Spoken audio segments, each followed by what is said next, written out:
शिव ही सबके प्राण हैं, शिव में सबके प्राण। धूनी रचा मसान में, शिव पल पल संप्राण। हर हर महादेव का नारा है, शिव ही तो हमारा सहारा। तो प्रेम से बोलिए नमः पार्वती पते, हर हर महादेव। प्रिय भक्तजनों, आप सभी का बड़ा सौभाग्य है जो आज आप फिर से शिव चर्चा की एक अद्भुत कथा को सुनने के लिए उपस्थित हुए हैं। भगवान शिव की ही कृपा है जो आज हम शिव चर्चा को सुन रहे हैं। शिव चर्चा एक ऐसी कथा है जो हमें भवसागर से पार उतार देती है। तो अपने मन को शांत कर लीजिए और खो जाइए कैलाश की वादियों में, जब भगवान शिव और माँ पार्वती की शिव चर्चा को सुनने के लिए सभी भक्तगण एकत्रित हुए हैं। और आज हम भी उसमें अपनी उपस्थिति दर्ज करते हैं। कथा सुनने से पहले आप भी कमेंट बॉक्स में हर हर महादेव जरूर लिखिए, जिससे भगवान शिव के चरणों में आपकी हाजिरी लग सके। तो आइए निर्मल मन से कथा को सुनिए। गांव में गंगा नाम की एक बूढ़ी महिला रहा करती थी। गंगा के पास एक बहुत ही सुंदर सी गाय थी जिसे वह बहुत प्रेम करती। उस गाय का नाम कपिला था।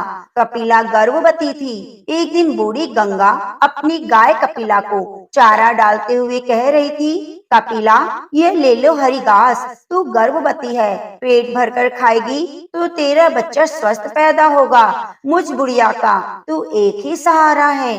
कपिला गाय ने भी मन ही मन सोचा, और मेरा सहारा तुम हो माँ, कितना ख्याल रखती हो मेरा। गंगा अपनी गाय कपिला को अपनी बेटी जैसा प्यार करती थी, और उधर कपिला भी गंगा को अपनी माँ जैसा समझती। दोनों का रिश्ता माँ बेटी जैसा था, मगर यह रिश्ता ज्यादा दिनों तक न रह सका। एक दिन अचानक ही गंगा चल बसी और कपिला अनाथ हो गई। कपिला गंगा की चिता के पास खड़ी सोचती है, माँ तुम तो मुझे अनाथ करके चली गई, अब पता नहीं मुझे कहाँ कहाँ भटकना पड़ेगा। यह सोचकर कपिला वहाँ से चल देती है। गंगा धार्मिक विचारों की महिला थी, और उसके साथ रहने के कारण कपिला में भी गहरी धार्मिक आस्था पैदा हो गई। कपिला महादेव की सच्चे मन से भक्ति करती थी, इसलिए वह रंभाते हुए शिवलिंग के पास जाकर खड़ी हो जाती है और कहती है, हे महादेव, मेरी माँ गंगा को बैकुंठ में जगह देना, साथ ही मेरी और मेरे होने वाले बच्चे की रक्षा करना भोलेनाथ। उस दिन के बाद कपिला गांव के पास जंगल में भटकने लगती है। मैं भूख लगने पर हरी हरी घास चरती और फिर जंगल में पुराने शिवलिंग के पास आकर आराम करती। सोते जागते उठते बैठते बस महादेव का नाम रटती। एक दिन कपिला को जोर की भूख लगी तो वह सोचती है, आज तो बहुत भूख लगी है और नदी के पास उगी कोमल कोमल घास खाने का मन है, आज उधर ही जाती हूँ। ऐसा सोचकर कपिला कोमल घास की चाह में नदी की तरफ चल पड़ती है। उसी समय रतिया नाम का कसाई जंगल में किसी जानवर का शिकार करने के लिए घूम रहा था। रतिया जब कपिला को देखता है तो उसके मन में लालच आ जाता है। सोचता है, वाह जी वाह, ये गाय तो बड़ी ही हष्ट पुष्ट है और गर्भवती भी लग रही है, क्यों ना इसे घर ले चलूं। जब तक दूध देगी इसका दूध पीऊंगा, जब दूध देना बंद कर देगी तो इसे काट दूंगा और किसी को पता भी नहीं चलने दूंगा। यह सोचकर रतिया गाय को रस्सी से बांधकर घर ले आता है और सबसे छिपाकर एक छप्पर में बांध देता है। गाय रंभाने लगती है तो रतिया उसके आगे घास डालकर पीठ पर हाथ फेरते हुए कहता है, अरे मैं एक कसाई हूँ, जानवरों को मारकर उनका मांस बेचना और खाना मेरा पेशा है, पर याद रख तू जब तक मुझे दूध देगी मैं तुझे नहीं मारूंगा। कसाई की बात सुनकर कपिला बहुत घबरा जाती है, मगर फिर मन को तसल्ली देते हुए कहती है, अरे भले आदमी कसाई है, मगर फिर भी जब तक मैं इसे दूध देती रहूंगी तो ये नहीं मारेगा मुझे, इसलिए मैं इसकी बात पर भरोसा कर लेती हूँ। यह सोचकर सोचकर कपिला शांत भाव से कसाई के घर रहने लगती है। कसाई कपिला की खूब सेवा करता है, पौष्टिक आहार देता है। इस कारण कुछ ही दिनों में कपिला की सेहत और भी अच्छी हो जाती है। यह देख कपिला खुश होती है और मन ही मन सोचती है, यह कसाई मेरा बहुत ख्याल रखता है। जब मेरा बच्चा जन्म लेगा और मेरे थन में दूध उतरेगा, तब मैं इस कसाई को दोनों वक्त बाल्टी भर भर के दूध दूंगी। मगर रतिया एक कसाई था और इसी कारण उसे हर जानवर में बस मांस दिखता था। वह अपने घर वो जानवर पालता भी तो काटने के लिए। एक दिन उसके पास मांस का एक बड़ा ऑर्डर आया, तो वह कपिला की ओर देखते हुए कहता है, क्यों ना इसे काट कर बेच दूं। एक किसे पता चलेगा कि मांस गाय का है या जंगली भैंसे का। यही सोचकर कसाई कपिला को काटने के लिए तैयार हो जाता है। कपिला थर थर कांपते हुए महादेव को याद करती है और कहती है, हे महादेव, मैंने आपकी भक्ति सच्चे मन से की, मेरी भक्ति की लाज रखो। भगवान और इसका कसाई से मेरी और मेरे गर्भ में पल रहे मेरे बच्चे की रक्षा करो। कपिला के ये कहते ही शिवलिंग से एक नाग निकलता है और कसाई के घर प्रकट होकर उसे डस लेता है। हाय, मुझे नाग ने डस लिया। अरे, गाय को काटने की बात सोचकर मैंने बहुत बड़ा पाप किया। भगवान मुझे मेरे पाप की सजा दी है। हाय रे, ये कहते हुए वह कसाई मर जाता है और महादेव की चमत्कार से कपिला कसाई की कैद से आजाद होकर जंगल की ओर चली आती है। कहती है, हे महादेव, आपने मेरे और मेरे बच्चे के प्राण बचाकर हम पर बहुत बड़ा उपकार किया। उस दिन के बाद कपिला जंगल में रहने लगती है। धीरे धीरे बच्चे को जन्म देने का समय निकट आता है तो कपिला का घूमना कम हो जाता है। वे एक पेड़ के नीचे आराम करती है, उसी के आसपास चर लेती है। वह हर समय अपने होने वाले बच्चे के बारे में सोचती है। कहती है, मुझे बेटा हो या बेटी, मैं अपने बच्चे को बहुत प्यार दूंगी, अपने बच्चे के साथ खेलूंगी, उसे भी महादेव की भक्ति के लिए प्रेरित करूंगी। एक दिन कपिला घास चरने जाती है तो प्यास सताने लगती है। वह सोचती है, मुझे तो प्यास बहुत लगी है, पर थक भी गई हूँ, नदी पर पानी पीने तो जाना ही पड़ेगा। ये सोचकर कपिला नदी पर पानी पीने चली जाती है। जब वह पानी पी रही होती है तो अचानक ही उस पर एक भूखे बाघ की नजर पड़ती है। बाघ सोचता है, वाह, आज कई दिनों के बाद कोई बड़ा शिकार मिला है। बहुत भूखा हूँ, अब तो इसे खाकर ही पानी पीऊंगा। यह कहकर बाघ कपिला के पीछे से झपट पड़ता है और उसकी टांग को अपने जबड़े में जकड़ लेता है। खून बहने लगता है। कपिला दर्द से करा उठती है। कहती है, हे महादेव, मेरी रक्षा करो, मुझ पर तो संकट पर संकट आ रहे हैं। कपिला जैसे महादेव को याद करती है, महादेव प्रकट हो जाते हैं और कहते हैं, बाघ, तुम अपने भोजन के लिए कोई और शिकार ढूंढो। कपिला मेरी भक्त है, मैं अपने भक्त की हमेशा रक्षा करता हूँ। यह सुनते ही बाघ कपिला को छोड़कर भाग जाता है। महादेव अपनी दिव्य शक्ति से कपिला के घावों को ठीक कर देते हैं। फिर कपिला को अपना आशीर्वाद देते हुए कहते हैं, कपिला, मैं तुम्हारी भक्ति से प्रसन्न हूँ। आज के बाद तुम और तुम्हारा होने वाला बच्चा सदैव सुखी रहेंगे। अब तुम पर संकट नहीं आएगा। यह कहकर महादेव अदृश्य हो जाते हैं। कपिला जंगल में आगे बढ़ती है तो उसे एक महात्मा जी मिल जाते हैं। महात्मा जी कपिला से कहते हैं, हे गौ माता, मेरी आपसे विनती है, आप मेरे साथ मेरे आश्रम में चलकर रहो। इससे हम साधुओं को आपकी सेवा और आपके अमृत समान दुग्ध पान करने का अवसर मिलेगा। कपिला महात्मा जी की बात मान लेती है और खुशी खुशी महात्मा जी के आश्रम में रहने लगती है। कुछ दिन बाद वे बहुत ही सुंदर बछड़े को जन्म देती है। आश्रम में उत्सव मनाया जाता है। इस पर कपिला खुश होकर महादेव का धन्यवाद करते हुए कहती है, हे महादेव, आपकी कृपा से मुझे संत महात्माओं का साथ मिला। यहाँ मैं और मेरा बच्चा बहुत खुश हैं। उस दिन के बाद कपिला और उसके बच्चे पर कोई संकट नहीं आता। वे दोनों संतों के सानिध्य में सदैव खुशी रहते हैं। तो प्रेम से बोलिए ओम नमः शिवाय। प्रिय भक्तजनों, आइए अब श्रवण करते हैं दुर्गा माँ की भक्ति और गो सेवा की एक अनोखी कथा।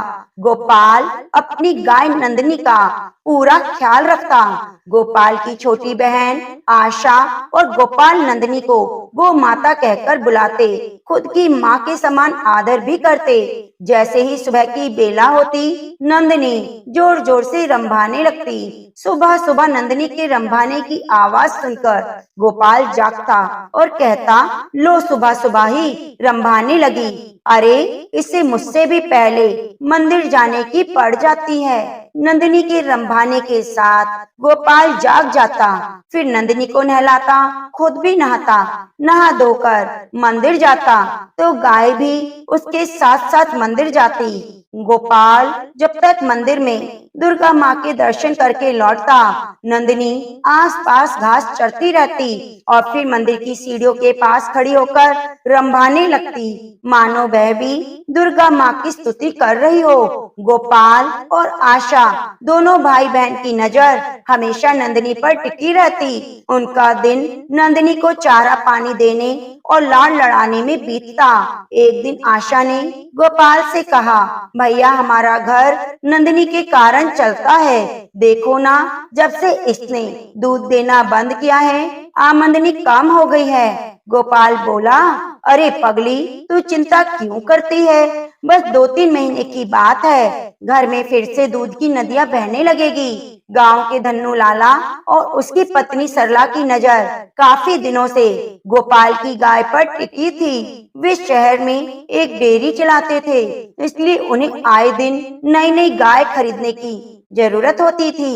एक दिन सरला धन्नू से कहती है, मैं तो कहती हूँ किसी भी तरह गोपाल की गाय खरीद लो, वे दोनों टाइम बाल्टी भर भर के दूध देती है। धन्नू बोला, अरे सरला, वह गाय तो मुझे भी पसंद है, मैं लेकर रहूंगा। एक दिन गोपाल अपनी गाय के साथ दुर्गा माँ के मंदिर से लौट रहा था तो अचानक ही धन्नू लाला रास्ते में आ गए और कहते हैं, क्यों बे गोपाल, तेरी गाय 7 महीने की गर्भवती है ना? हाँ लाला जी, तो उसे मुझे तू बेच दे, मैं अच्छा दाम दूंगा तुझे। धन्नू लाला जैसे ही गाय की बेचने की बात कहते हैं, गोपाल का तो दिमाग गर्म हो जाता है और वह कहता है, आपको गाय बेच दूं, यह जानते हुए भी कि आप गायों के स्तन से सारा दूध निचोड़ लेते हैं और वो दूध देना बंद कर देती है, तो सड़कों पर गंदगी खाने के लिए छोड़ देते हैं। धन्नू लाला कहने लगे,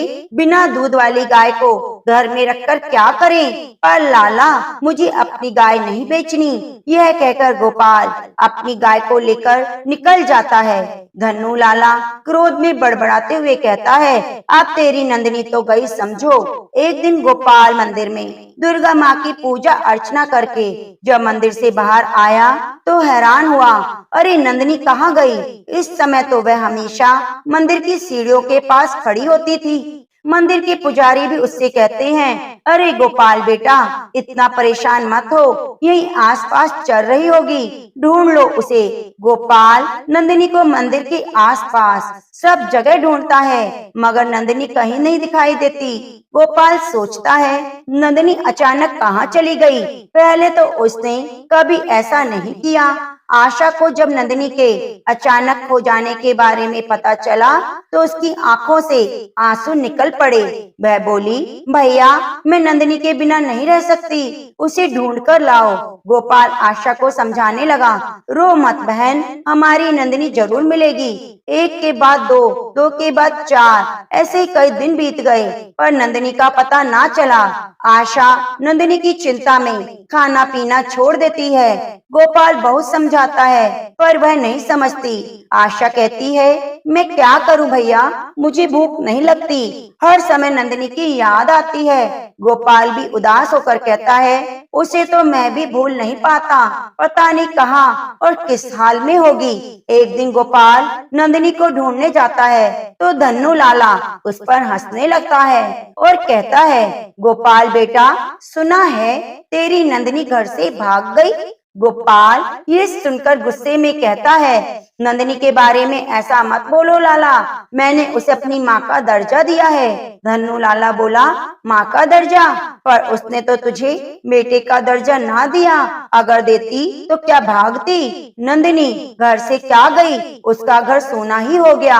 आशा का हाल बेहाल हुए जा रहा था। ओ गोपाल का मन भी नंदिनी के बिना हमेशा उचाट रहता। गोपाल को इस तरह उदास देखकर पुजारी जी बोले, अब बेटा ऐसे परेशान होने से क्या हासिल होगा? अगर नंदिनी कहीं मिल नहीं रही तो पुलिस थाने में रपट लिखा दो, हो सकता है पुलिस उसे ढूंढ ले। गोपाल कहने लगा, अब तो बस माँ दुर्गा का भरोसा है। पुजारी जी, नंदिनी को ढूंढे या ना ढूंढे पुलिस, पर दुर्गा माँ अवश्य ढूंढ लाएगी। पुजारी बोले, अगर तुझे दुर्गा माँ पर अटूट विश्वास है तो देखना माँ तेरा भरोसा कभी टूटने नहीं देगी। यही सोचकर गोपाल हाथ जोड़कर माँ दुर्गा से प्रार्थना करता है, हे माँ, मेरी नंदिनी पता नहीं किस हाल में है, उसकी रक्षा करना और उसे वापस लौटा लाना। आशा भी भूखी प्यासी है।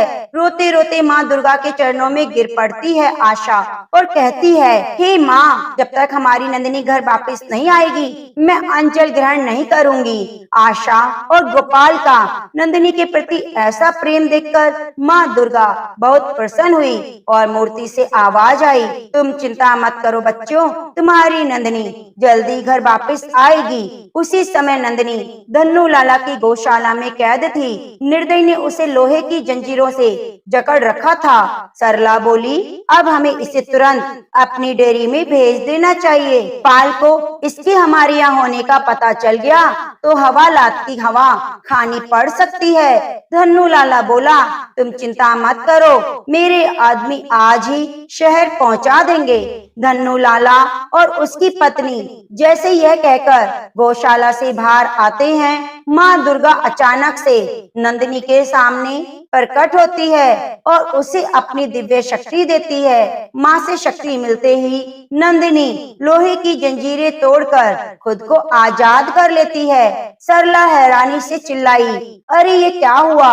गाय तो भाग रही है, उसे पकड़ो। अरे जाएगी तो तभी ना जब मैं इसे जाने दूंगा। यह कहकर धन्नू लाला और उसकी पत्नी नंदिनी को वापस घेरने के लिए उसकी तरफ दौड़ते हैं, मगर नंदिनी उन्हें अपने सिंह पर उठाकर पटकने लगती है। वे सोचते हैं, पता नहीं अचानक से इतनी ताकत कहां से आ गई इसमें। नंदिनी लाला की गौशाला से निकलकर गोपाल के घर की तरफ दौड़ने लगती है।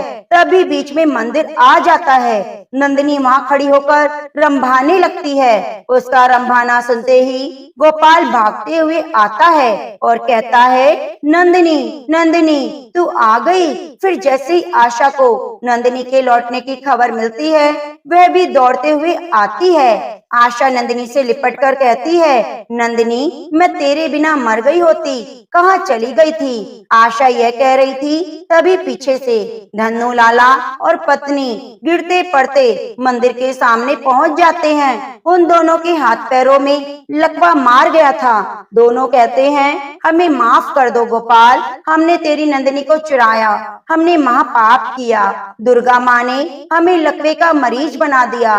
गोपाल एक भला आदमी था, उसे दूसरों का दुख नहीं देखा जाता। ऐसी हालत देखकर उसे तरस आया और कहता है, लाला, गौ माता की सेवा का व्रत ले लो, माँ दुर्गा से माफी मांगो, हो सकता है माँ दुर्गा तुम्हें माफ कर दे।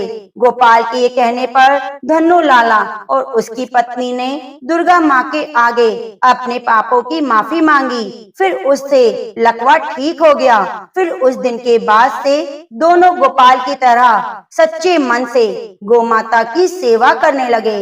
तो प्रेम से बोलिए ओम नमः शिवाय, दुम दुर्गाय नमः। प्रिय भक्तजनों, अगर आपको हमारे द्वारा सुनाई गई कहानियाँ अच्छी लगती हैं, तो आप हमारे चैनल को सब्सक्राइब जरूर कीजिए और बगल में बनी घंटी को दबाना ना भूलें। आने वाली नई कथा कहानियों को जरूर जरूर सुनिए। धन्यवाद।